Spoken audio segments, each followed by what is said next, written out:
When I was asked to do this, I wasn't sure exactly what to say, and I'm a little nervous to say the least.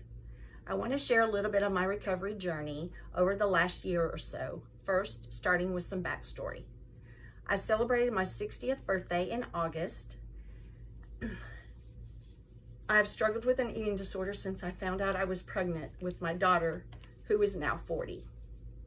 I wasn't officially diagnosed until she was about 2, but in my 3rd month of pregnancy, she tried to self-abort due to the fact that I was not nourishing myself nor her.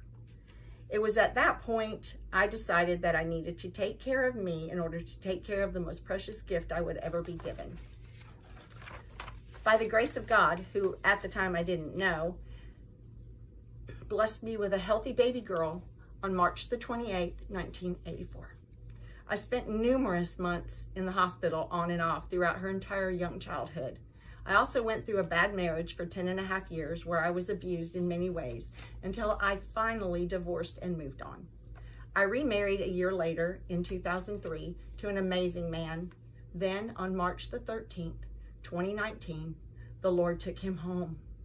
I had gone through periods of what I thought was recovery, but looking back were only times where I appeared that everything was okay, so nobody would worry about me.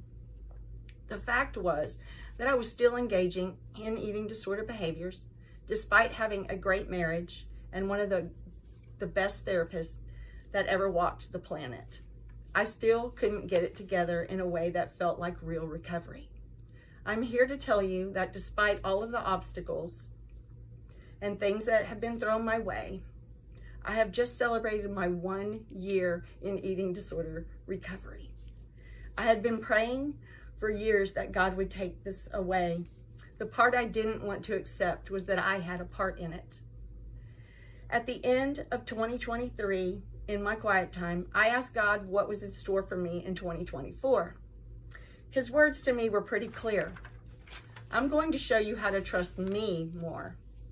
I had no idea what that would look like, but I knew if I wanted to be free of the eating disorder, I had to give it all to him.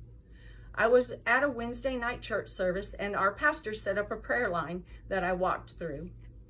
By the time I got to the end, I was broken and in tears. I looked up and my pastor said to me, "Your breakthrough is coming, it just hasn't happened yet." I began seeing my current dietitian on August the 5th, 2023. Still not sure if I was ready to embark on this journey to recovery. Her approach was much different than any other dietitian I had seen. There were challenges and encouragement and cheering as I made progress. On September the 10th, 2023, I was behavior free. I just celebrated my 1 year in recovery, real recovery. I still do a lot of things afraid, but I keep doing them because I know that in order to get past the fear, you have to face it. In the middle of this recovering year, I have had my therapist of 20 years retire, had to start seeing a new therapist at Manna, and have had several health issues come up that have created challenges and opportunities to re-engage in behaviors, but I have not done that.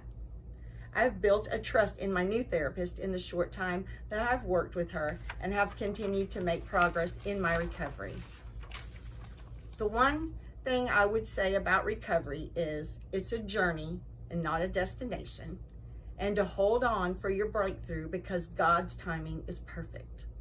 I'm getting the opportunity of a lifetime, which I have long dreamed about, and that is giving back to the eating disorder community and helping others to find the freedom that I'm finding as I continue to walk in my recovery.